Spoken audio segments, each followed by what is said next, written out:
नमस्कार, नेपाल क्वालिटी च्यानलमा यहाँहरु सबैलाई स्वागत छ।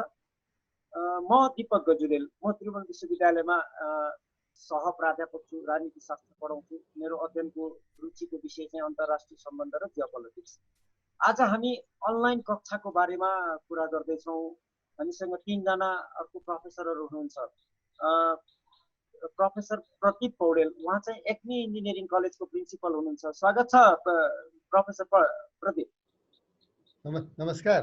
अर्को प्रोफेसर हुनुहुन्छ आज हामीसँग शम्भु दाहाल सर, उहाँ चाहिँ व्हाइट हाउस कलेज को प्रिन्सिपल हुनुहुन्छ, म्यानेजमेन्टको एक्सपर्ट। अनि यो पूर्वाञ्चल विश्वविद्यालय कलेज एसोसिएसन भन्ने एउटा छ, त्यसको पनि अध्यक्ष हुनुहुन्छ। शम्भु सर, स्वागत छ नेपाल क्वालिटीमा यहाँलाई। नमस्ते, थ्याङ्क यू। धन्यवाद सर। अनि अर्को प्रोफेसर हुनुहुन्छ एसोसिएट प्रोफेसर हाम्रो प्रदीप कुमार शाहजी, उहाँ चाहिँ माइक्रोबायोलोजिस्ट, त्रिभुवन विश्वविद्यालयमा कृष्णचन्द्र कलेजको मास्टर्स डिग्रीमा उहाँ कोअर्डिनेटर हुनुहुन्छ।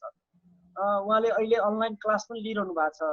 हामी सबै शिक्षक विश्वविद्यालयमा पढाउँछौँ, विभिन्न कलेजहरूमा विभिन्न विषय। म चाहिँ सोसल साइन्सको। आज हामीसँग 4 वटा विषय क्षेत्रका छौँ हामी। एकजना प्रोफेसर पौडेल इन्जिनियरिङको आफ्नो विषयको विधाको एक्सपर्ट दाहाल सर, म्यानेजमेन्टको प्रदीप शाह सर, माइक्रोबायोलोजीको, म चाहिँ सोसल साइन्सको पोलिटिकल साइन्स इन्टरनेसनल रिलेसन्स। हामी सबै शिक्षक विश्वविद्यालयमा पढाउँछौँ। आज हामी कुरा गर्ने अनलाइन कक्षाको बारेमा। यो खास गरेर कोभिड-19 को कारणले बन्दाबन्दी भएर अनलाइन पढाइ भनेका छौँ, के भनेका छौँ। संसारमा के गर्दैछन् अरूले, सम्पूर्ण सुविधा सम्पन्न देशहरूले के गर्दैछन्, त्यहाँका विश्वविद्यालय स्कुल कलेजहरूले। हामी पढाउँदैछौँ, कतिपय अवस्थामा स्कुलमै पनि कुरा सुनिँदैछ। के हो यो किन गरिँदैछ, यसले क्वालिटीलाई के गर्छ? प्रोफेसर प्रदीपबाट सुरु गर्छु। प्रदीप सर, यो अनलाइन कक्षालाई कसरी लिनु भएको छ यहाँले? अब यो अनलाइन कक्षा अब अहिले कतिपय स्कुलहरूले साना नानीहरूलाई समेत अब अलिकति पढ्ने बानी नबिग्रियोस् भन्ने हेतुले कुनै स्कुलहरूले सञ्चालन गरिरहेको देखिन्छ। र कलेजहरूमा हेर्ने हो भनेदेखि फर्मल्ली क्लासरुमकै सब्स्टिट्युटको रूपमा धेरै कलेजहरूले सञ्चालन गरेको भन्ने पाइएको छैन। अब अहिलेको अवस्था हेर्ने हो भनेदेखि नेपालको कन्टेक्स्टमै हेर्ने हो भनेदेखि पनि अहिले डाइलेमामा छौँ हामी सबै। अब के गर्ने के नगर्ने भन्ने अन्मनस्क भावमा अवस्थामा छौँ। त्यसले गर्दाखेरि यो अनलाइन क्लास अहिले गर्ने अवस्था हो कि होइन नेपालको कन्टेक्स्टमा विशेष गरी। अब अहिले हेर्ने हो देखि यो कोभिड-19 को जुन प्रकोप छ, त्यो यो अवस्थामा शारीरिक रूपले एकै ठाउँमा भेला भएर कक्षा सञ्चालन गर्ने ठ्याक्कै माहौल त पक्कै पनि छैन। यसको सब्स्टिट्युटको रूपमा अनलाइन क्लास भन्ने कुरा आएको हो। अब यो सब्स्टिट्युटको रूपमा अहिले नै इम्प्लिमेन्ट गर्ने अवस्था हो कि होइन भन्ने कुरा पनि अप्ठ्यारो छ। किनभनेदेखि अहिलेको कन्टेक्स्टमा अनलाइन क्लास भनिसकेपछि थुप्रै पूर्वाधारहरूको आवश्यकता पर्दछ। विशेष गरी अब इलेक्ट्रिसिटी अनिवार्य भइ नै हाल्यो र इन्टरनेटको सुविधा पनि त्यही स्तरको हुनु पर्यो। इन्टरनेटको सुविधा विद्यार्थीहरू भएको ठाउँमा उनीहरूको पहुँचभित्र हुनु पर्यो र इन्टरनेट र बिजुली मात्रै भएन, भौतिक साधन पनि उनीहरूसित उपलब्धता हुनु पर्यो। उनीहरूसित कमसेकम कम्प्युटर चाहिँ साथमा हुनु पर्यो। तर समग्र कन्टेक्स्टमा हेर्ने हो देखि अब अहिले त्यो पूर्वाधारहरू हाम्रो नेपालको अवस्थामा सिनारियोमा चाहिँ ती विद्यार्थीहरू इक्विप्ड छन् भन्ने कुरामा चाहिँ शङ्का छ। र धेरै कलेजको कुरा गर्ने हो देखि पनि हामीले अलिकति एक्सप्लोर गरेका थियौँ, खोजी गरेका थियौँ। एक-एकजना विद्यार्थीसित सम्पर्क गरेर केही 2-3% विद्यार्थीहरू छुटे होलान्, फोनमा सम्पर्क हुन सकेन। सबैसित सम्पर्क गर्दाखेरि पनि सबै विद्यार्थीहरू इन्टरनेटको पहुँचमा वा ल्यापटप भएका विद्यार्थीहरू फेला परेनन्। झन्डै 15-20% विद्यार्थीहरू त्यसबाट वञ्चित रहेको अवस्था देखिन्छ। अब यो अवस्थामा अनलाइन कक्षा मै जाँदाखेरि ती विद्यार्थीहरू जसको पहुँचमा ती साधनहरू छैनन्, त्यस्ता विद्यार्थीहरूलाई के गर्ने, कसरी हामीले सम्बोधन गर्ने? त्यो चाहिँ एउटा समस्याको रूपमा रहेको छ। अब अहिले विद्यार्थीलाई यसो इन्गेज गर्नको लागि मानसिक रूपले उनीहरूलाई अलिकति जसको पहुँच छ उनीहरूलाई व्यस्त राख्नको लागि वा अलिकति भए पनि नलेज एक्सप्लोरेसनको लागि चाहिँ नि त्यो सम्भव होला।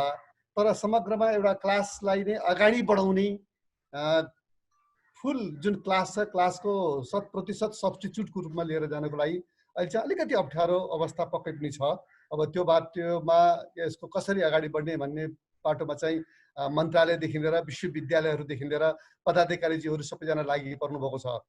यो बारेमा पर्याप्त छलफलहरू चाहिँ भइरहेका छन्, सुनिराखिएको छ त्यस बारेमा। तर अहिले ठ्याक्कै यो नै उपयुक्त विकल्प र यसको अरू विकल्प छैन भन्नलाई चाहिँ भन्ने अलि अवस्था आइसकेको छैन कि जस्तो लाग्छ मलाई चाहिँ। धन्यवाद प्रोफेसर पौडेल। शम्भु सरकोमा जान्छु। सर, शम्भु दाहाल सर, कसरी हेर्नु भएको छ सर हामी कहाँ अहिलेको यो अनलाइन कक्षा जुन भनिया छ यसलाई सरले कसरी देखिरहनु भएको छ वा के भोगिरहनु भएको छ सर? शम्भु सर। हजुर, धन्यवाद। म अब प्रदीप सरका 2-4 कुराहरूलाई समर्थन गर्दै अहिले हामीलाई यो कोभिड जुन 19 को जुन किसिमको महामारी छ त्यो महामारीले गर्दाखेरि यी कुराहरू अलिकति डिस्कसन गर्ने, एनालाइसिस गर्ने मौका पनि भएको छ। र अनलाइन एजुकेसनमा अलिकति म पूर्वाञ्चल विश्वविद्यालयसँग आबद्ध भएकोले पूर्वाञ्चल विश्वविद्यालयको कुरालाई पनि प्लस अलिकति म्यानेजमेन्ट एरिया मेरो भएकोले म्यानेजमेन्ट एजुकेसनको सम्बन्धमा डिस्कसन गर्न चाहन्छु। यहाँले अघि कुरा गर्नुभएको थियो दीपक गजरेल सरले, विश्वमा कस्तो प्र्याक्टिस छ भन्दा हामीले देखेका छौँ धेरै विश्वविद्यालयहरू, रिनोन विश्वविद्यालयहरू जस्तो कि हाम्रो हार्वर्ड बिजनेस स्कुलले लिटरेचर, जस्टिस हैन जस्ता कुराहरूमा के भने अनलाइन एजुकेसन पहिलादेखि नै दिएर आएको। जब हाम्रो के छ भने लर्निङ म्यानेजमेन्ट सिस्टमको सुरुवात भयो, एउटा डिजिटल लर्निङ सिस्टम अथवा इ लर्निङ सिस्टम 1990 को एन्डतिरबाट सुरु भयो। त्यो पिरियडदेखि नै लगभग केही युनिभर्सिटीले गरेका थियो। हार्वर्ड बिजनेस स्कुलको कुरा भयो, युनिभर्सिटी अफ क्यालिफोर्नियाको कुरा भयो, जर्जिया युनिभर्सिटी भयो, इभन एमआइटीले पनि गरिरहेछ हैन। अब यी जुन ठुल्ठुला संस्थाहरूले अनलाइन एजुकेसनलाई, डिजिटल एजुकेसनलाई प्रायोरिटी दिएर सक्सेसफुल्ली रन गरेका छन्। अब हाम्रो केसमा हेर्ने हो भनेदेखि अनलाइन एजुकेसन सक्सेस हुन्छ हुँदैन भन्ने कुराहरूमा हाम्रो एक्सेसिबिलिटीको पार्टहरू अलिकति समस्या छ। अब फर एक्जाम्पल के छ भने हाम्रा जुन पार्टिसिपेन्टहरू हैन, पार्टिसिपेन्ट भन्ने बित्तिकै यहाँ के भने युनिभर्सिटीका र मास्टर्स लेभल गर्ने हायर लेभलका मात्रै भन्ने कुरा होइन, हाम्रो स्कुल एजुकेसनको कुरा पनि आउँछ। र प्राइभेट सेक्टरमा इन्भल्भ भएका जुन विद्यार्थीहरू र अलिकति भनौँ न अर्बन एरियामा इन्भल्भ भएका विद्यार्थीहरूका गार्जियनहरूले, प्यारेन्ट्सहरूले एउटा के भने फिजिकल इन्फ्रास्ट्रक्चरको रूपमा अथवा एसेटहरूको रूपमा ल्यापटप भयो अथवा कुनै पनि डिजिटल क्लास गराउन सक्ने डिभाइसेसहरू उपलब्ध गराउन सक्लान्। तर ग्रामीण क्षेत्रमा जहाँ के हुन्छ भने विद्युतको पनि समस्या छ, जहाँ के हुन्छ भन्दाखेरि डाटाको समस्या हुन्छ, इन्टरनेटको समस्या हुन्छ र उनीहरूलाई के हुन्छ भन्दाखेरि एक्सेसिबिलिटीको लागि त्यस्ता किसिमका जुन डिभाइसेसहरू उपलब्ध हुँदैन, उहाँहरूलाई स्वाभाविक रूपमा गाह्रो होला। तर यसो भन्दै गर्दा हामीले के छ भन्दाखेरि अबको एरामा आएर हैन हामीले के भने ट्रेडिसनल रूपमा ट्युटोरियल क्लास मात्रै गरेर हामी फर्दर जान्छौँ भन्ने होइन। जुन जुन कुरामा हामी अगाडि बढ्न सक्छौँ हैन, युनिभर्सिटी एजुकेसनको सम्बन्धमा हामीले के भने सर्टेन लेभलमा अलिकति सिनियर क्लासेसहरूलाई, सिनियर लेभलहरूलाई एडप्ट गरेर लिएर जाँदा बिस्तारै अगाडि जानुपर्ने पनि हुन्छ हैन। तर त्यसरी जाँदा के हुन्छ भन्दाखेरि गभर्नमेन्टले अब सबभन्दा ठुलो यहाँ चाहिँ के हुन्छ भने युनिभर्सिटीले सर्टेन रिजिमलाई कभर गर्ला, तर अभिभावक चाहिँ के हुन्छ भने गभर्नमेन्ट हुन्छ। गभर्नमेन्टले यस किसिमको सुविधाका लागि फेसिलिटेट गर्ने कुरा, फर एक्जाम्पल जस्तो हाम्रो के भने डाटा प्याकेजहरूको कुरा विद्यार्थीलाई दिने, हामी अरबौं रुपियाँ डिफ्रेन्ट उसमा सब्सिडाइज गर्न सक्छौँ भने स्टुडेन्टलाई त्यो किसिमको सब्सिडाइजहरू गरेर अगाडि बढेर लिएर जानुपर्छ। तर अघि प्रदीप सरले भने जस्तै गरेर 100% सब्स्टिट्युट हामी अहिले गर्न सक्दैनौँ। हाम्रो ट्रेडिसनल ट्युटोरियल सिस्टमलाई हामी 100% डिजिटल सिस्टममा लिएर जान सकिँदैन।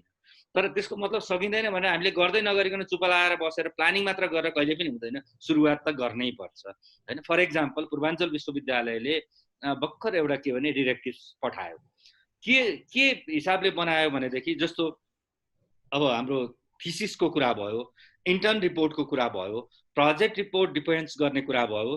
त्यस्तै गरेर सेमिनार प्रेजेन्टेसनका कुराहरू जो मास्टर्समा कुनै कुनै एरियाहरूमा सेमिनार रेगुलर सेमिनार सिरिजहरू छ, तिनीहरूमा चाहिँ यो किसिमले अनलाइन बेसिसबाट लिएर विथ रेकर्डिङ युनिभर्सिटीलाई त्यो डकुमेन्टेसनहरू टोटली युनिभर्सिटीले पठाउने ताकि युनिभर्सिटीले त्यसलाई स्क्रुटिनी गरेर लिएर जान सकोस्, इभ्यालुएसन गर्न सकोस् भन्ने कुरा हो।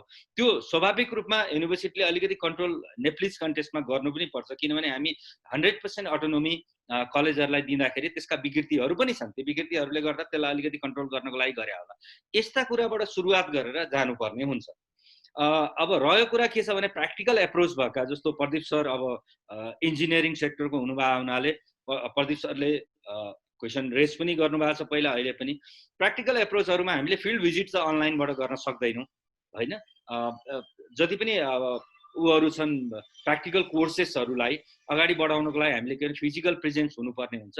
ती कुरालाई थाँती राखेर फन्डामेन्टल एप्रोचबाट मात्र जान सकिने कुराहरूलाई अहिले अगाडि लानको लागि चाहिँ हामीले तदारुकता देखाउनुपर्छ। होइन अब हामी त्यही ट्रेडिसनल ट्युटोरियल सिस्टमबाटै जाने हो भने हामीले इन्टरनेसनल्ली हाम्रा प्रडक्टहरू हाम्रा विद्यार्थीहरूले कम्पिट पनि गर्न सक्दैनन्। र अर्को कुरा युनिभर्सिटी पनि हो, गभर्मेन्ट अथोरिटी हुन्, युनिभर्सिटीले पनि आफूलाई कम्पिट गर्नको लागि, एउटा प्रतिस्पर्धी हुनको लागि यस्ता कुराहरूमा अगाडि बढेर चाहिँ जानुपर्छ। प्रोभाइडेड, अब कुरो त्यही आयो, प्रोभाइडेड त्यो एक्सेसिबिलिटी चाहिँ सबैलाई समानुपातिक रूपमा जान सक्ने, कहाँबाट जान सकिन्छ ती कुराहरूमा हेरेर जानुपर्छ जस्तो लाग्ने हो। र यसलाई हामीले के भने पोजिटिभ रूपमा अनलाइन एजुकेसनलाई बढाउनुपर्छ, अगाडि जानुपर्छ भन्ने कुरामा पोजिटिभ लिएका छन्। तर भन्दै गरेर कसैले के भने सरकारले, शिक्षा मन्त्रालय, युजिसी, युनिभर्सिटीले यो कुरा तैँले जसरी गर्नुपर्छ भनेर त्यतिकै इम्पोज गर्नुभन्दा अगाडि त्यसमा के भने अलिकति होमवर्क गर्ने र त्यसका प्रज एन्ड कन्सहरूलाई केलाएर अगाडि बढाउनुपर्छ जस्तो लाग्छ। धन्यवाद प्रोफेसर दाहाल सर। सरले भन्नुभयो हामी यो बाटो त जानै पर्छ, किनभने अबको जमानामा इ लर्निङको बाटो नसमाति त हुँदैन। त्यो चाहिँ त्यसलाई त दुई मत हुने प्रश्नै आएन। इन्फ्रास्ट्रक्चरको कुरा भयो। म सोसल साइन्समा के अरे आरआर क्याम्पसमा पढाउँछु, त्यहाँ देखिरहेको छु अहिले मास्टर्स डिग्री त्रिभुवन विश्वविद्यालयले विभिन्न विषयमा जुन मास्टर्स डिग्रीहरू छन् त्यसमा धेरै जसोमा अहिले अनलाइन क्लास भनेर गरिरहेको छ। अनि त्यसमध्ये मेरो अनुभव चाहिँ मैले नजिकबाट देखिरहेको चाहिँ के छ भने विद्यार्थीको उपस्थिति अनलाइन क्लासमा कुनै विषयमा 70-80% पनि देखिया छ भने कतिमा 50% पनि उपस्थिति छैन। अनि दाहाल सरले भन्नुभएको जस्तो प्र्याक्टिकल विषयमा त फिजिकल प्रेजेन्स नभई हुन्नै हुन्छ। अहिलेको सङ्कटको बेलालाई थियोरीका क्लासहरूलाई अगाडि बढाउने त्यो रूपमा गरिरहेछन्, तर उपस्थिति मान्छे दार्चुलामा छ भन्छ, अर्कोले म बर्दियामा छु भन्छ, बिजुली छैन, नेट छैन, त्यो डेटा प्याकेटबाट मोबाइलबाट चलेका छन्। त्यो समस्याहरू नजिकबाट देखिरहेको छु त्रिभुवन विश्वविद्यालयको सोसल साइन्स फ्याकल्टीभित्रको विभिन्न विषयहरूमा। यो थियोरीका क्लास मात्रै हुने विषय जस्तै भनौँ पोलिटिकल साइन्स भयो, इकोनोमिक्स भयो, हिस्ट्री भयो, यी विषयहरूमा त्यति समस्या हुन्न। तर प्र्याक्टिकल विषयहरू जस्तै पत्रकारिता विषय, अब बिसिएको पढाइ पनि अहिले गरिरहेको छ, यो कम्प्युटर एप्लिकेसनको विषय, समस्याहरू त्यहाँ छ, उपस्थितिको, इन्फ्रास्ट्रक्चरको यी कुराहरू छन्। अब एप्लाइड साइन्समा स्थिति के छ, कसरी हेर्नु भएको छ प्रोफेसर प्रदीप शाह?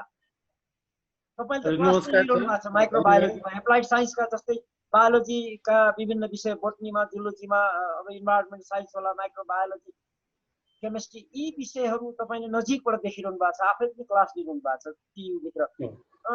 आफ्नो तपाईँको अनुभव अलिकति भनिभाउ के छ स्थिति? हजुर नमस्कार सर। यो अहिले स्थिति नै भन्यो भने विषम परिस्थिति छ अहिले त, कोभिड-19 ले गर्दा हो यो। अब यस्तो बेलामा पनि जस्तै अहिले 3 महिनादेखि लकडाउन छ, सबै आफ्नो घरमा छन्, क्लास चलाउनु पर्ने बाध्यता पनि भयो एकातिर। यदि क्लास चलाइएन भने हाम्रो शैक्षिक क्यालेन्डरै डिस्टर्ब हुने भयो। त्यो इयर चाहिँ ल्याप्स नहोस् भन्नलाई पनि एउटा बाध्यताको हिसाबले पनि यो क्लास रन गर्नुपर्ने सोच्यौँ सबैले। अहिले हालसालै टियुले अनलाइन क्लास चलाउँदा राम्रो चलाउँ भनेर त भने यिनले, र त्यसमा पनि सर्टेन कन्डिसनहरू राखेका छन्। जस्तै अहिलेलाई स्नातकोत्तर मास्टर डिग्रीलाई मात्रै क्लास चलाउँ, प्लस एमफिल पिएचडी को यदि थेसिसहरू प्रिलिमिनरी डिफेन्स गर्नु छ, करेक्सन गर्नु छ त्यो पनि अनलाइनबाट गर्न सकिने भनेर भनेका छन् टियुले। अब रह्यो कुरा क्लास चलाउने अनलाइन, त्यसको इफेक्टिभनेस भनौँ, 100% स्टुडेन्टहरू एपियर हुन अलिक गाह्रै देखिरहेछौँ हामीले। र किनभने कोही चाहिँ अब हाम्रो देशभरिका एडमिसन हुन्छन्, क्लास लिइरहेछन्, कोहीको नेटको फ्यासिलिटी छैन, कोहीको इलेक्ट्रिसिटी नै छैन। अब क्लास हुँदै गर्दा बिचबिचमै पनि कहिलेकाहीँ के अरे कट अफ हुँदो रहेछ, यिनीहरू डिस्टर्ब त हो त्यो, तर पनि लगभग 80-90% स्टुडेन्टहरू एपियर हुने गरेका छन् अहिले। त्यो चाहिँ राम्रो पक्ष मान्छु।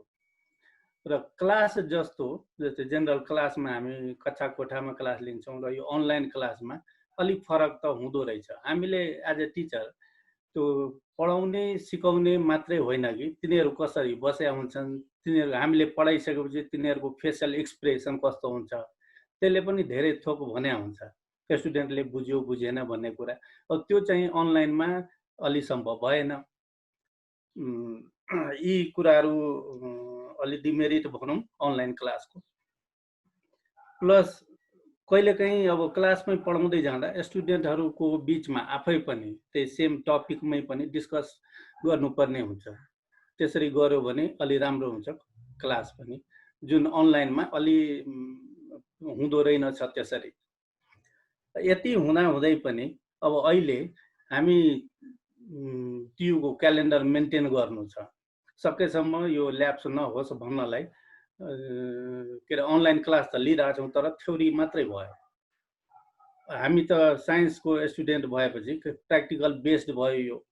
अब प्र्याक्टिकल गर्नलाई क्लासमा एपियर हुनैपर्छ, फिजिकली प्रेजेन्स हुनु पर्यो।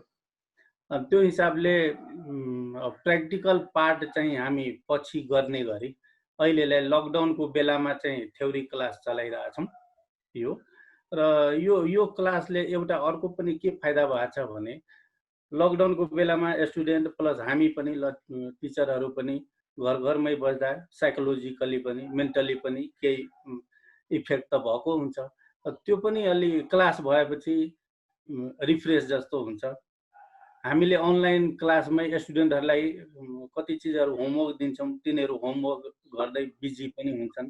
त्यो हिसाबले र अहिले कति इभन टिचरहरू पनि हामी फ्यामिलियर भएको थिएनौँ यो टेक्नोलोजीमा। अब यही बहानाले पनि न्यू टेक्निकहरू पनि टिचर प्लस स्टुडेन्टले सिक्न पाएछन्। अब यस्तै गर्दै जान हो भने भोलि पर्सि पनि यो सुधार होला भन्ने जस्तो मलाई लाग्छ। धन्यवाद सर। धन्यवाद सर। अब प्रदीप सरले अहिले भन्नुभएको जस्तो नयाँ कुरो सिकियो, तिनैजनाको अथवा भनौँ हामी चारैजनाको असहमति धेरै कुरामा रहेन। तर एउटा कुरो अहिलेसम्म मैले चाहिँ देखिरहेको, मेरो जानकारीमा र मेरो ज्ञानमा भएसम्म हामीले क्लासरुमको पढाइ मात्रै गरिरहेछौँ। क्लासरुम प्लस ल्याब फिल्ड यी कुरा मात्र। भनेको असाइनमेन्टहरूलाई अनलाइनबाट डिजिटल रूपमा सायद धेरै गरेका छैनौँ योभन्दा अगाडि। अघि प्रोफेसर दाहालले जोड्नुभएको जस्तो विश्वका विकसित देशहरूले त 15-20 वर्ष अगाडिदेखि सुरु गरेका छन् यो डिजिटल लर्निङ भनेर। सायद यसले हामीलाई डिजिटल लर्निङमा अनि अनलाइनबाटै असाइनमेन्ट दिने, असाइनमेन्ट एक्सेप्ट गर्ने, त्यहाँबाट के अरे कागजमा प्रिन्ट गरेरै सबै बुझाउनु पर्ने जुन छ त्यसबाट हामी डिजिटाइज हुनेलाई केही मद्दत गर्छ यसले। अथवा एउटा पाटो त्यो, दोस्रो पाटो अहिले हामीले सब्स्टिट्युटकै रूपमा, विकल्पकै रूपमा अनलाइनलाई क्लासरुमको विकल्पको रूपमा जान सक्ने स्थिति त देखिएन नै हाम्रो सन्दर्भमा। सँगसँगै लानुपर्छ यसलाई अलिअलि सपोर्टिङको रूपमा, त्यो पनि हामी सहमत भयौँ भने यसले हाम्रो शिक्षाको गुणस्तरमा पार्ने प्रभावलाई कसरी हेर्नुहुन्छ प्रोफेसर पौडेल? भोलिको हाम्रो प्रडक्टमा को क्वालिटीमा पार्ने प्रभाव अहिलेको हाम्रो यथार्थ स्थितिले गर्दा। ओके, अब यो अहिलेको जुन हाम्रो ट्रेडिसनल पठन पाठन सिस्टम छ, अहिले विश्वविद्यालयहरूमा जुन सिलेबस एउटा पाठ्यक्रम जुन निर्धारण गरेको छ, त्यो पाठ्यक्रम निर्धारण गरेको भनेको अहिले नर्मल जुन कक्षा कोठाको सिकाइ हो त्यसमा आधारित भएर गरिएको छ। अब अहिले सिलेबसहरू नै पनि हेर्ने हो भनेदेखि अब अरू म्यानेजमेन्टहरूको पनि झन्डै नै त्यस्तै नै होला अरू विधाहरूमा पनि। अब अहिले हाम्रो इन्जिनियरिङको हेर्ने हो भनेदेखि क्रेडिट आवर, हाम्रो सेमेस्टर सिस्टममा क्रेडिट आवर भन्छौँ। क्रेडिट आवरको दृष्टिकोणले हेर्ने हो भनेदेखि हप्ताको सरदर 40 घन्टा पढ्नुपर्ने हुन्छ। प्रयोगात्मक र सैद्धान्तिक गरेर 40 घन्टा, कुनैमा 38 होला, कुनैमा 42 होला, कुनैमा 37 होला, सरदर 40 घन्टा यति प्रति सेमिस्टर के अरे प्रति हप्ता हामीले कक्षा कोठामा बस्नुपर्ने अवस्था हुन्छ। जबकि अब त्यही सिलेबस आखिर हामीले सिक्नुपर्ने त त्यही पाटो हो नि त। त्यो सिलेबसलाई कम्प्लिट गर्ने हो भने हामीले यो ई लर्निङमा पनि 40 घन्टा चाहिँ नि हप्ताको पढ्नुपर्ने हुन्छ त्यो कोर्स कम्प्लिट गर्नको लागि। अब एक हप्तामा 40 घन्टा हामी कम्प्युटरको अगाडि बसेर कक्षा गर्न सक्छौँ कि सक्दैनौँ भौतिक रूपले? दिनको 2-3 घन्टा 4 घन्टासम्म त होला, तर 40 घन्टा एक हप्तामा त्यो कोर्स कम्प्लिट गर्नको लागि सायद अलिकति सम्भावना कम रहन्छ है। त्यसले गर्दाखेरि यदि ई लर्निङमा जाने हो भनेदेखि हामीले सिलेबसको पाटोलाई पनि हेर्नु पर्यो। त्यो सिलेबसलाई हामीले रिभाइज गर्नुपर्ने हुन्छ होला, परिमार्जन गर्नुपर्ने हुन्छ होला। अब अहिलेको अवस्थामा सिलेबसको परिमार्जन नगरिकन हामी सेमेस्टरको कोर्स सिध्याउँछौँ भन्ने हो भनेदेखि त्यो सम्भावना मैले देखेको छैन। चाहे त्यो सैद्धान्तिक विषयकै पनि किन नहोस्, विद्यार्थीहरूलाई इन्गेज गराउने एउटा पाटो होला। तर यही सिलेबसमा आधारित भएर कोर्स नै सिध्याउने अनलाइन भन्ने हो भनेदेखि त्यो 6 महिना जुन हामीलाई समय छुट्याइएको हुन्छ, सेमिस्टरको लागि जुन हप्ता छुट्याइएको हुन्छ, त्यो भित्र यो कोर्स सिध्याउनलाई व्यावहारिक रूपले सम्भावना कम हुन्छ है। त्यसले गर्दाखेरि पनि पहिले त सिलेबसलाई हामीले परिमार्जन गर्नु पर्यो, जसले गर्दाखेरि ई लर्निङको लागि जति समय हामीले दिन सक्छौँ प्र्याक्टिकली त्यो समयभित्र त्यो कोर्स कम्प्लिट हुने किसिमले त्यसलाई परिमार्जन गर्नु पर्यो। अब अहिले हामीले भौतिक रूपले त्यहाँ भेटघाट गर्ने नसक्ने अवस्थामा सिलेबस नै परिमार्जन आजको भोलि त हुँदैन। त्यसको लागि थुप्रै एक्सर्साइजहरू गर्नुपर्ने हुन्छ। सिलेबस परिमार्जन गर्ने एउटा पाटो छँदैछ। र अहिलेको अवस्थामा फेरि पनि यो पठन पाठन गर्ने भनेको विद्यार्थीलाई इन्गेज गराउनको लागि चाहिँ एकदम उपयुक्त माध्यम हो। फेरि पनि अहिले हाम्रो शम्भु सरले भने जस्तो पहिले त इक्विप गराउनु पर्यो विद्यार्थीहरूलाई हैन। तपाईँले नै भने जस्तै पनि पहिले विद्यार्थीलाई इक्विप गराउनु पर्यो। अब इक्विप गराउने पाटोमा हेर्ने हो भनेदेखि नि अहिलेको बन्दाबन्दीको अवस्थामा एउटा कर्मचारीको प्राइभेट कम्पनीमा काम गर्ने कुनै कर्मचारीको बालबच्चा छन् भनेदेखि ती कर्मचारीलाई समेत 10-12%, 25%, बढीमा 50% तलब दिएर काम लगाइराखेको अवस्था छ कम्पनीहरूले पनि है।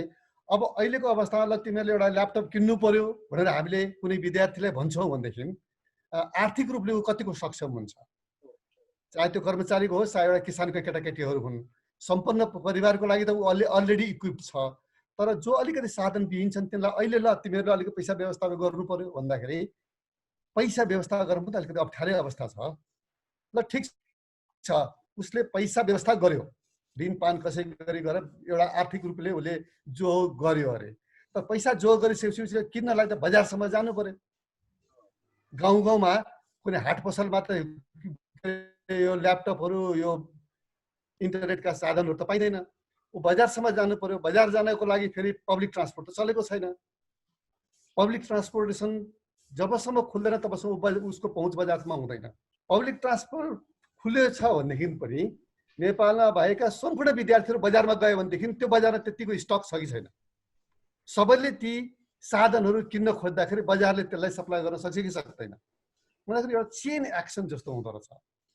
त्यसले गर्दा अहिले यसले हामीले ठुलो एउटा सबक चाहिँ सिक्यौँ, टास्क चाहिँ सिक्यौँ। अब आइन्दा नेपालमा यस्ता अवस्था आएछन् भनेदेखि त्यसलाई कसरी एड्रेस गर्ने भन्ने पाटोमा तयारी गर्नको लागि यसले ठुलो एउटा हामीलाई टास्क सिकाएको छ। अब यदि केही दिन मात्रै पनि लकडाउन खुल्ने हो वा यातायातहरू सञ्चालन हुने हो भनेदेखि हामी आफ्ना विद्यार्थीलाई यो पाटोमा इक्विप चाहिँ गराउनै पर्छ र त्यति बेला सम्भव पनि होला। अलिकति कलेजले पहल गरेर अलिकति सरकारले सब्सिडीहरू दिएर तिनीहरूलाई लोनहरूको व्यवस्था गरिदिएर त्यो तयारीको लागि चाहिँ नि हामी अगाडि बढ्नै पर्छ, तयारी भएर बस्नुपर्छ।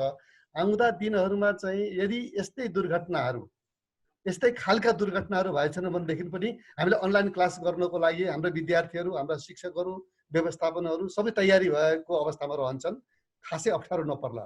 तर अहिलेको अवस्थामा त ठ्याक्क अचानक रूपले यो घटना भएको हुनाले मान्छेहरू तयारी छैन। यसको मतलब फेरि पनि यो असम्भव भन्नु खोजिया होइन, तर के भने केही न केही विद्यार्थीहरू यसबाट वञ्चित हुन्छन् हामी अगाडि बढ्ने हो भने।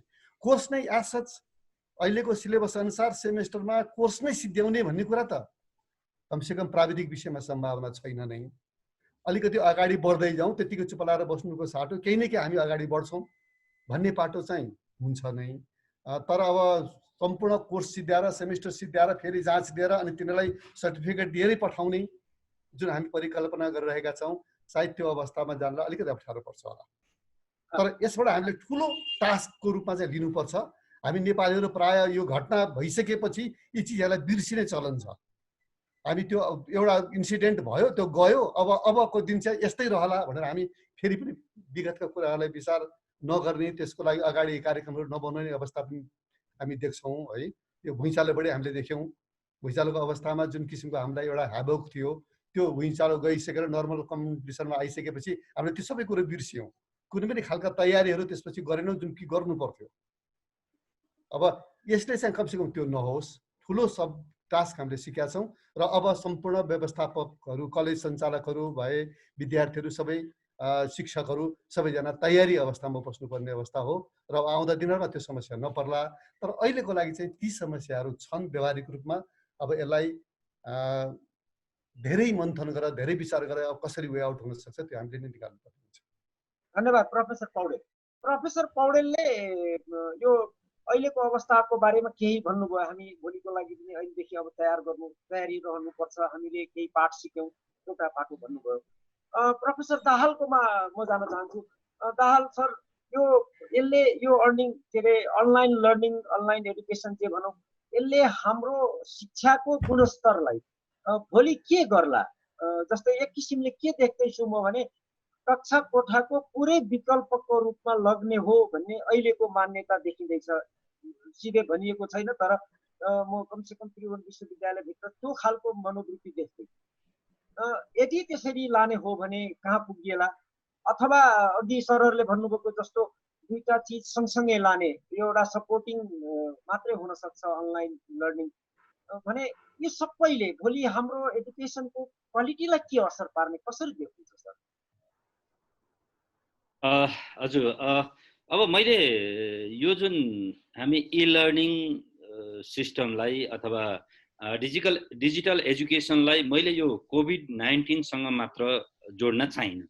अघि प्रदीप पौडेल सरले जुन कुरा गर्नुभयो, अहिलेलाई इमिडिएटली 100% रिप्लेसमेन्ट, एउटा सब्स्टिट्युटको रूपमा हाम्रो जुन फिजिकल एट्याचमेन्टबाट जुन किसिमको क्लासेस भइरहेछ त्यसको हुँदैन भन्ने कुरामा सहमति गर्दै हामीले यसलाई के भने कोभिड-19 को प्रकोप भन्ने भन्दा नि अबका दिन भन्ने कुरा गर्नु पर्यो। आइदर हामी ठिक छ 3 महिना 4 महिना पछाडि यो पेन्डेमिक्सबाट पार लगाए पनि अब हामी चाहिँ चुप लागेर बस्ने भन्ने कुरा होइन। के भने यो डिजिटल एजुकेसन सिस्टमलाई बढावा दिनुपर्छ। तर हामी 100% रिप्लेसमेन्टको रूपमा जान सक्दैनौँ दुई तीनटा कारणले। एउटा, हामीसँग त्यस्तो किसिमको इन्फ्रास्ट्रक्चर छैन, त्यस्तो किसिमको सक्षमता छैन। सक्षमता भन्ने बित्तिकै यहाँ के हुन्छ त भन्दाखेरि कलेज सञ्चालक प्रिमाइसको कुराहरू आउँछ, गभर्मेन्ट फेसिलिटीका कुराहरू आउला, युनिभर्सिटीको क्यापासिटीका कुराहरू आउला। यो पाटोको पनि सक्षमता कम छ भने पार्टिसिपेन्ट विद्यार्थीहरूको पनि सक्षमता कम भएको कारणले 100% सब्स्टिट्युट भन्ने होइन। तर यदि यो एपिडेमिक्स नभएको भए नि हामीले सोच्नु पर्थ्यो। तर सोच्दा र 2-4 जना मान्छेले डिजिटल एजुकेसन जानुपर्छ भन्दैमा हामीलाई यो एक किसिमको चेन्जेस ल्याउन, परिवर्तन ल्याउन गाह्रो हुन्थ्यो भने यो जुन पेन्डेमिक्सले चाहिँ के गरेछ त भन्दाखेरि हामीलाई सहज बनाएको छ है भन्ने कुरा हो। त्यसकाले अबका दिनहरूलाई, पछि आउने कुराहरूलाई र रह्यो कुरा के छ भन्दाखेरि 2-3टा कुरा भयो। एउटा अलिकति मनस्थिति मानसिकता कुरा पनि हो। म 25 वर्ष भनौँ न अब एजुकेसन सेक्टरमा इन्भल्भ भएको अलमोस्ट 30 वर्ष भयो। युनिभर्सिटीसँग आबद्ध भएकै झन्डै 25 वर्ष भयो। मैले 25 वर्ष अगाडि सिकेको कुराहरू मैले जुन जानेको छु, मेरो दिमागमा जे राखेको छु त्यही कुराहरू इम्पोज गर्नको लागि म नयाँ चेन्जेस चाहन्न। हाम्रो समस्या त्यो छ। हामी पुराना जुन फ्याकल्टीहरू छौँ, जुन अनुभव छ, त्यो अनुभवले के छ भन्दाखेरि न्यू टेक्नोलोजी एडाप्टेसनमा हामी अलिकति कमजोर भएको महसुस छ। त्यही कारणले गर्दा नै आज के भने विश्वविद्यालय विश्वविद्यालयका अथोरिटी, विश्वविद्यालयका जुन थिङ्क ट्याङ्करहरू हुन्छ उहाँहरू के भने यो नयाँ सिस्टममा जाउँ भन्दा त्यसरी कहाँ हुन्छ यो भन्ने हो। हाम्रो मेन्टालिटी त्यो हो। हाम्रो मेन्टालिटी के भयो भने जाँच दिने, 3 आवर्स 4 आवर्सको एक्जामिनेसन एपियर गर्ने होइन, अनि त्यो 3 आवर्स 4 आवर्समा 6 महिना पढेको, वर्ष दिन पढेको भमिट गर्ने, त्यो चाहिँ हो एजुकेसन भन्ने। हामीलाई त सिक्नुसँग सरोकार हो। त्यस कारणले सिक्नको लागि अनलाइन एजुकेसन हुँदैन भन्ने कुरामा हामी जान सक्दैनौँ। अनलाइन एजुकेसनले गर्छ हो। अब रह्यो कुरा के छ भने के 100% अनलाइन एजुकेसनले हाम्रो मानसिकतामा 100% अनलाइन एजुकेसन गराएर जान सकिन्छ भन्दाखेरि हाम्रो पुरानो मानसिकता पनि इमिडिएट इराडिकेट गर्न सक्दैनौँ। त्यसले गर्दा 100% जान सकिँदैन। अर्को कुरा 100% अनलाइन एजुकेसनले धेरै कुरा साइन्स एन्ड टेक्नोलोजी, हेल्थ साइन्सको कुराहरू, अब टेक्निकल सरहरूको माइक्रोबायोलोजीको कुरा होइन, ती कुराहरूका एरियामा म्यानेजमेन्टमा पनि छन् प्र्याक्टिकल एरियाहरू जहाँ होटल म्यानेजमेन्ट जस्तो छ होइन, जुन प्र्याक्टिकल एप्रोचमा जानुपर्छ, जहाँ के हुन्छ भने वर्ष दिनको 4 वर्षको कोर्समा वर्ष दिनको के हुन्छ भन्दाखेरि एउटा अर्गनाइजेसन सेटअपमा इन्टर्न गर्नुपर्छ होइन। त्यस्तो ठाउँमा त अनलाइनले काम गर्दैन, जहाँ प्र्याक्टिकल बेसमा जानुपर्छ। त्यस्ता कुराहरूलाई हामीले एडाप्टेसन गर्ने हो। र अर्को कुरा के हो भने धेरै कुरा त हामी के सोच्छौँ, एउटा फ्याकल्टीको हिसाबले पनि भने मैले जे पढाउँछु विद्यार्थीले त्यही सिक्नुपर्छ, त्यो नै के अरे युनिभर्सिटीले जाँच लिनुपर्छ भन्ने मानसिकता हामीमा पनि छ। त्यो पनि गलत हो। किनभने विद्यार्थीले सिक्ने मात्र होइन, हामी पनि सिक्नुपर्छ। जस्तो अघि प्रदीप शाह सरले कुरा गर्नुभयो, प्रब्लमहरू आए, हामीले प्रब्लमलाई ट्याकल गर्न सिक्यौँ, हामीले नै सिक्यौँ। साँच्चै भन्नुहुन्छ भने हामी के भन्दा डिजिटल बेसबाट गर्नुपर्छ भन्दाखेरि आजभन्दा 6 महिना अगाडि डिजिटल बेस भन्ने बित्तिकै हुन्छ अरे भनेर हामी तर्किन्थ्यौँ भने आज एडाप्टेसनमा बाध्यता भएर हामी आयौँ, हामीले विद्यार्थीहरूलाई एड्रेस गऱ्यौँ, हामी आपसमा डिस्कसन गऱ्यौँ। यो कुरा पनि त हामीले सिक्या हो होइन। त्यस कारणले के हुन्छ भने यो लर्निङ एप्रोचलाई हामीले के भन्दा बाइपास चाहिँ गर्नु हुँदैन। र मैले भनेको चाहिँ के भने यो अनलाइन एजुकेसन इ लर्निङ भनेको चाहिँ हामीले अहिले सर्ट टर्म यो कोभिड-19 को पाला भएको कारणले गर्दा आज र भोलि एडप्ट गरौँ भन्ने भने हामी कहीँ न कहीँ फेल हुन्छौँ। हामीले यसलाई एडप्ट गर्नको लागि त्यही ट्रेडिसनल सिस्टम 6 महिना, वर्ष दिन, 1 वर्ष 1.5 वर्ष लिएर बिस्तारै हामी के भने चेन्जमा लिएर जानुपर्छ। त्यस कारणले अब हामीले फर्दर चाहिँ कुनै पनि हालतमा के गर्नुपर्छ भन्दा इ लर्निङमा जानुपर्छ। इ लर्निङमा जाँदा हाम्रो गुरुकुलका केही प्यारामिटर पनि हामीले एडप्ट गर्नुपर्छ, हाम्रो पुरानो ट्रेडिसनल ट्युटोरियल सिस्टमका पनि होइन लिएर जानुपर्छ, किन हामी फेमिलियर पनि हुनु पर्यो। केही कुराहरू हामीले विदेशबाट जाने सुनेका कुराहरूलाई पनि ल्याएर गर्नुपर्छ। रह्यो कुरा अब यो इ लर्निङको पाटोलाई लिएर हेर्दाखेरि अथवा भनौँ न डिजिटल क्लासेसका पाटाहरूमा 2-4वटा कुरा हाम्रो विद्यार्थीहरूलाई पनि सजिलो हुन्छ। जस्तो के छ भने अब भनौँ न फाइनेन्सियल कस्टको हिसाबले हेर्नुहुन्छ भने फिजिकल प्रेजेन्स भन्दा इ लर्निङ हाम्रो के भने पार्टिसिपेन्टहरूलाई सस्तो पर्छ होइन। त्यो पाटो पनि उहाँहरूलाई हेर्नु पर्यो। अब अर्कोतिर के छ भने सँगसँगै अब डिभाइसेसहरू किन्ने, उहाँहरूलाई अरू इन्फ्रास्ट्रक्चर सुविधाहरू विद्यार्थीहरूलाई चाहिने कुराहरू हुन्छ, तिनीहरूलाई के भने बिस्तारै लिएर जानुपर्छ। अघि प्रदीप पौडेल सरले कुरा गर्नुभयो, आजको भोलि एडप्ट गर्ने हो भने त अब कोही हुम्लामा बसेका छन्, कोही जुम्लामा बसेका छन्, भोलि काठमाडौँ नै आयो भने पनि ती व्यक्तिहरूलाई के हुन्छ भने सबै कुराहरूको सुविधा उपलब्ध हुन्छ भन्ने जरुरी छैन। त्यस कारणले एकैचोटि एडप्ट गर्ने भन्ने कुराहरू होइन। तर हामीले गर्दै गयौँ, एउटा पोलिसी बनाउँदै गयो भने पोलिसी लेभल गभर्मेन्ट होस्, अरू अथोरिटी, युनिभर्सिटी, युजिसी होइन, अब विभिन्न शैक्षिक संस्थाहरू उहाँहरूले के भने त्यो पोलिसीमा यसरी गर्नुपर्छ भनेर एउटा गाइडलाइनहरू तयार गर्यो भने त्यो बिस्तारै एडप्ट हुँदै जान्छ। भन्नुहोस् न 52-53 सालमा मोबाइल आउँदाखेरि हाम्रो पोस्टपेड मोबाइल सुरु भयो। मोबाइल आउँदाखेरि के भयो भन्दाखेरि मोबाइलको एक्सेसिबिलिटी हामीमा थिएन। आउटगोइङ कल गरौँ 15 रुपियाँ पर्थ्यो, इन्कमिङ गर्दाखेरि 5 रुपियाँ पर्थ्यो। आज आएर के छ भने आउटगोइङ कल 1 रुपियाँ हुन्छ। पर्चेसिङ पावर प्यारिटीबाट हेर्नुहोस् त 15 र 1 भनेको त्यति बेलाको 15 भनेको आजको 500 हो होइन। आज 1 रुपियाँ भइरहेछ, किनभने जब एडाप्टेसन हुँदै गइसकेपछि सबै कुराहरू सफ्टवेयरका कुराहरू पनि सस्तो मस्तो पर्छन्, कलेजहरूले नि गर्छ हो। कति कुराहरू प्र्याक्टिकल एप्रोचमा हामीले गर्दै जाँदा त आउटसोर्सिङ गर्नुपर्ने अवस्था नि हुनसक्छ।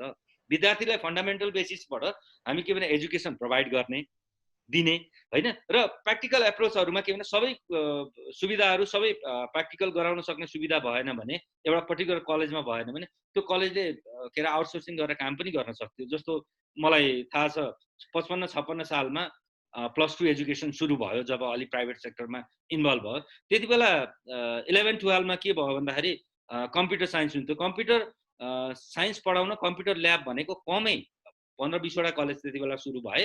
त्यसमा 4-5वटा कलेजले आफूले दुखम सुखम कम्प्युटर ल्याब गरे होला, नभए 2-3 वर्षसम्म त के अरे कम्प्युटर इन्स्टिच्युटमा गएर पनि त गरे नि, प्र्याक्टिकल गराए त बिस्तारै त्यो सुविधा ल्याउन सकियो भने यस्ता कुराले हामी जब एडाप्टेसन गर्छौँ, एडाप्टेसन गरिसकेपछि त्यसलाई हामी के भने ग्रेजुअली त्यो डेभलपमेन्ट हुँदै जान्छ।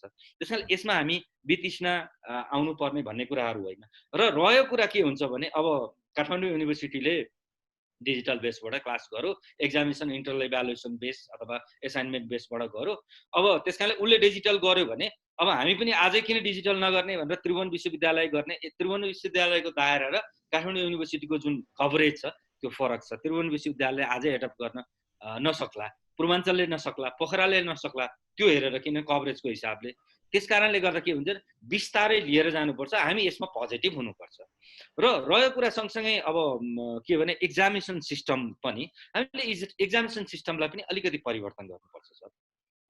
किनभने हामीले के सोचेका छौँ भने ए बराबरको एन्सर आयो भने पास हुन्छ, what is the application of that particular भनौँ न नलेज भन्ने कुरा हामीलाई यो हाम्रो 3 घन्टे 4 घन्टे पेपर एक्जामिनेसनले चाहिँ इभ्यालुएसन गर्दै। तर त्यसो हो भने के हुन्छ भने अहिलेको अवस्थामा हामी सिधै उसलाई विद्यार्थीहरूलाई के गरौँ भन्दाखेरि कुनै कलेज अथवा टिचरले इभ्यालुएसन गरेर आजै पठाउँ भनेर हामीलाई त्यो समस्या त्यो हिसाबले इभ्यालुएसन सिस्टम स्क्रिनिङ आउट गर्न समस्या आउँछ।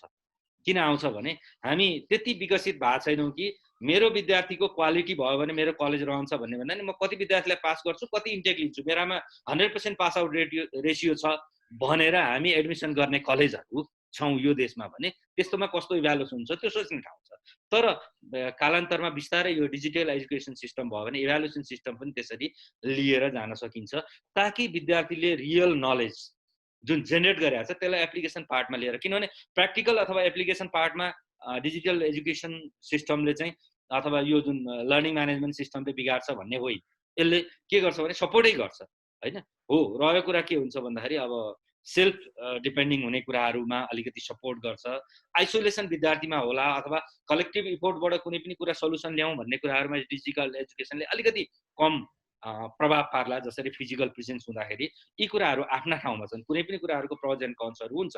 तर यसको मतलब यो होइन कि हामी ट्रेडिसनल सिस्टममै जानुपर्छ भन्ने होइन।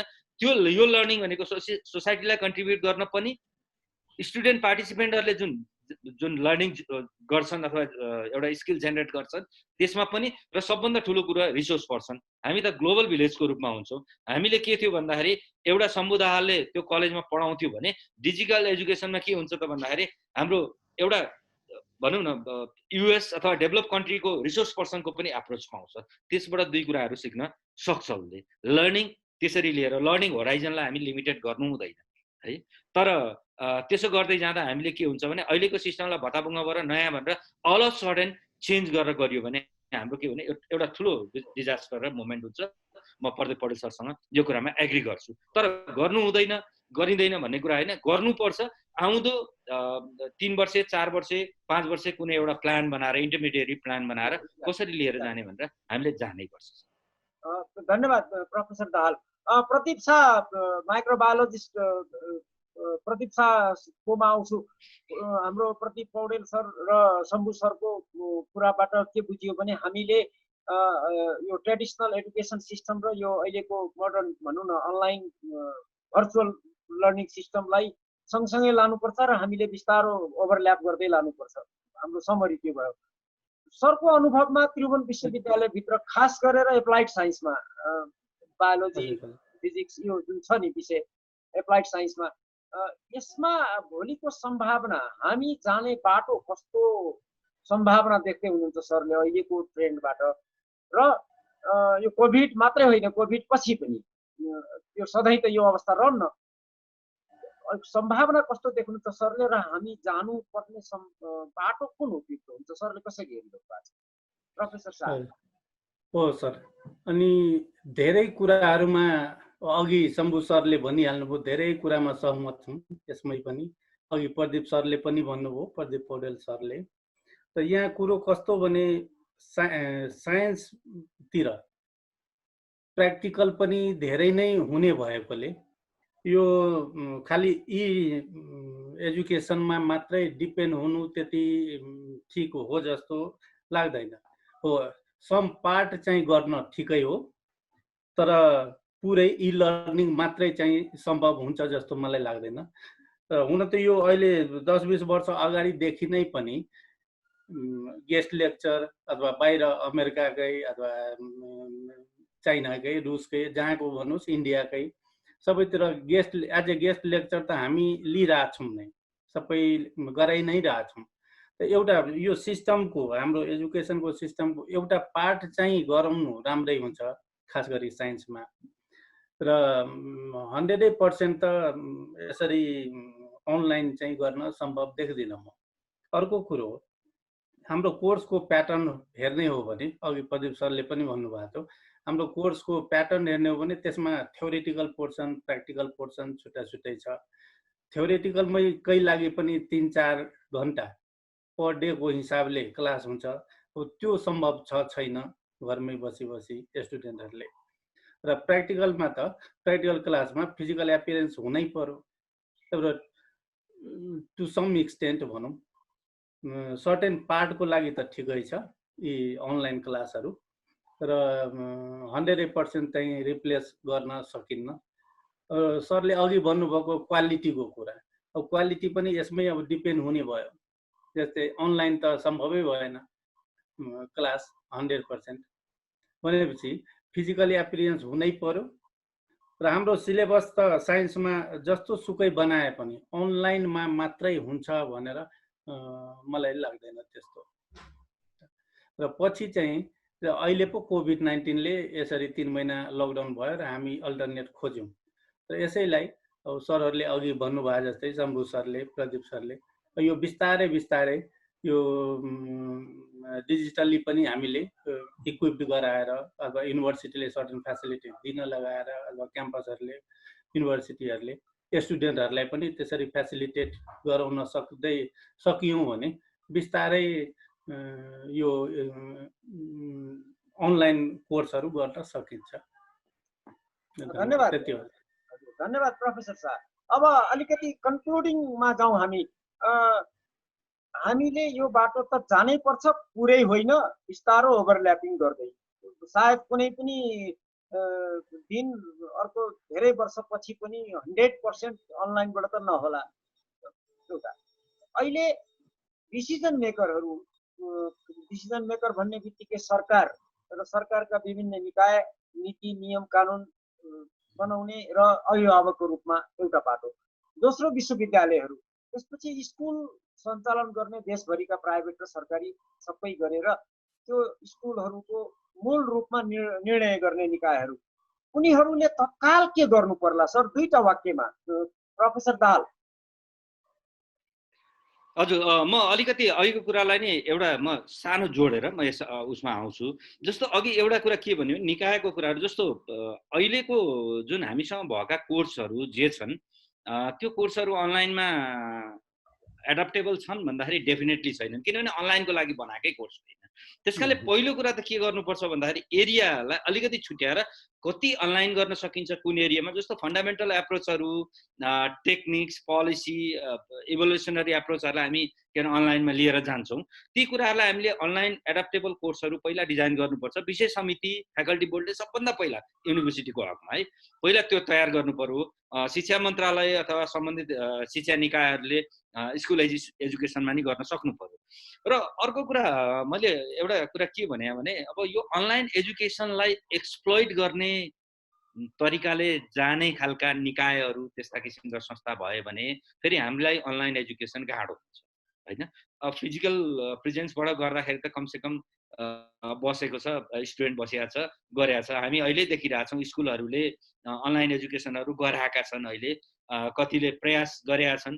अब अनलाइन एजुकेसनको लागि त्यस किसिमको जुन किसिमको सफ्टवेयर अथवा जुन किसिमको उहरू टेक्नोलोजी युज गरेका छन् त्यो सस्ता मस्ता र अहिले झारो टार्ने किसिमले गरेका छन्। किनभने यसरी त अनलाइन एजुकेसन हुँदैन। तपाईँले के भने स्टुडेन्टको इभ्यालुएसनदेखि एभ्रिथिङहरू के भने डाटाबेसमा राखेर स्टुडेन्टलाई दिने डकुमेन्टेसन गरेर गर्नुपर्छ। त्यो अलिकति सफिस्टिकेटेड सफ्टवेयरहरू युज गर्नुपर्ने हुन्छ।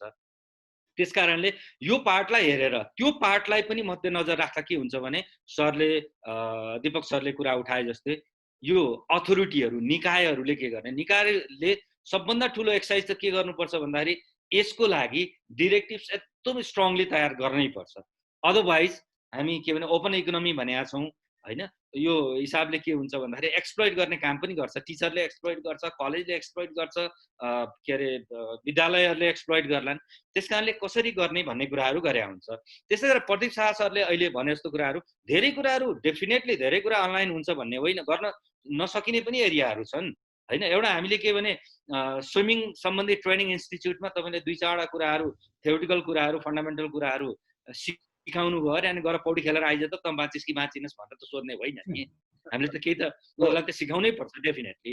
त्यस कारणले के भने यी एरियासम्म, किनभने कोभिडले पो गर्दा पो हामी अहिले फिजिकल प्रेजेन्समा छैनौँ त होइन।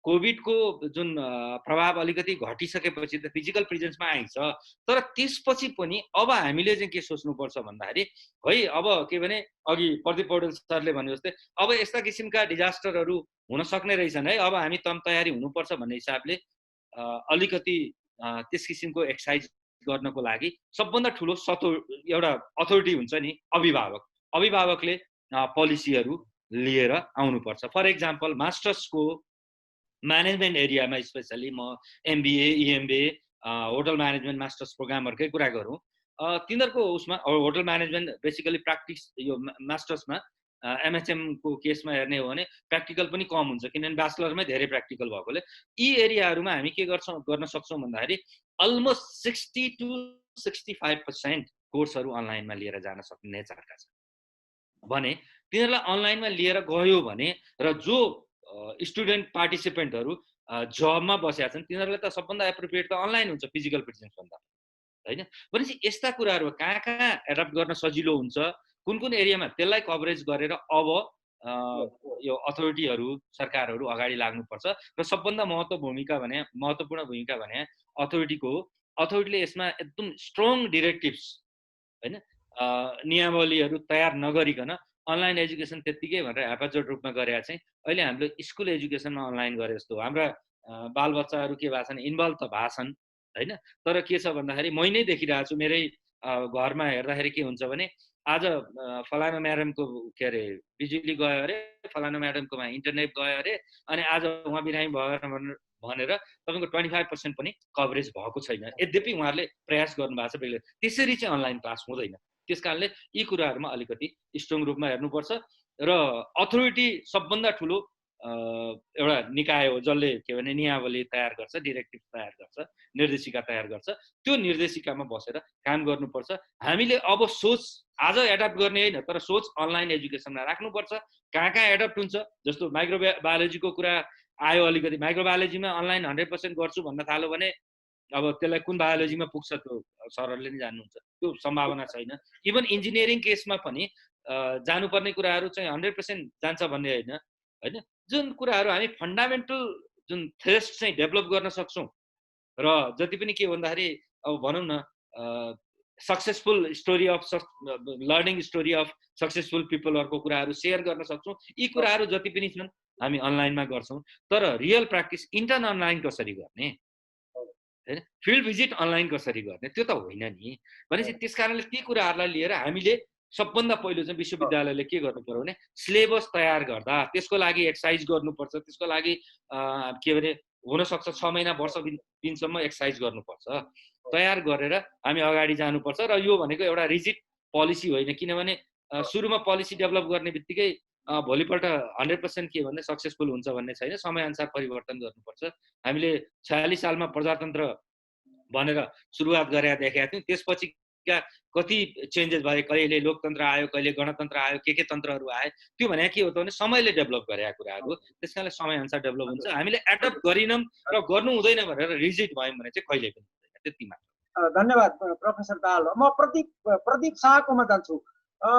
बुदागत रूपमा अब पोलिसी मेकरहरूले, सरकार, विश्वविद्यालय लगायतका जुन दाहाल सरले भन्नुभएको जस्तो डिरेक्टिभहरू बनाउनु पर्छ, कानुन बनाउनु पर्ला, निर्देशिका बनाउनु पर्ला, क्वालिटी कन्ट्रोल, एउटाले अर्कोलाई शोषण गरेर नबिगारोस्, यी सबै कुरालाई 1, 2, 3, 4 भित्र बुदागत रूपमा कुन पक्षलाई डिसिजन मेकरहरूले, पोलिसी मेकरहरूले ध्यान दिनु पर्ला? प्रदीप शाह सर।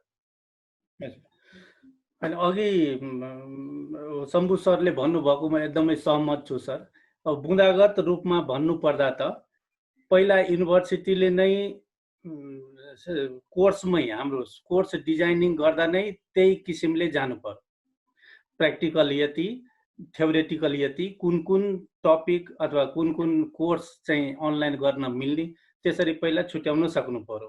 अर्को कुरो युनिभर्सिटीमा मेन इम्पोर्टेन्ट अहिले प्रब्लम अहिले देखिएको नेपालमा स्टुडेन्टको नम्बर पनि त हाम्रो अलि अनलिमिटेडै छ त। कति सब्जेक्टहरूमा कोटा भने आउँछ एक थोक, तर भर्ना हुने बेलामा त ओभरलोडेड हुन्छ।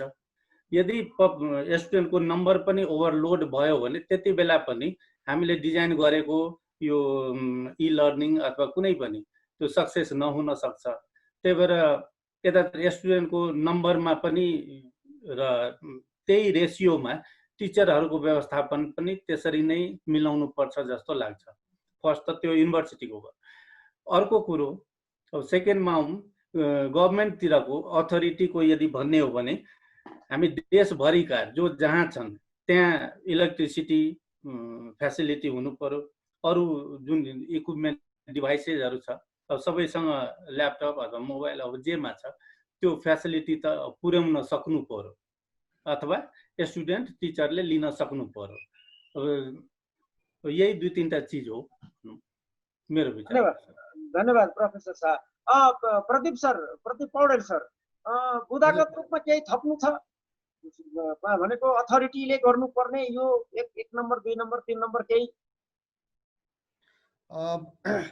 अथोरिटीले अहिले चाहिँ जुन हामीले भौतिक पूर्वाधारहरू खडा गर्ने भन्ने कुरा गरिरहेका छौँ त्यसमा अलिकति एग्रेसिभली अगाडि बढ्नुपर्ने आवश्यकता देख्छु म।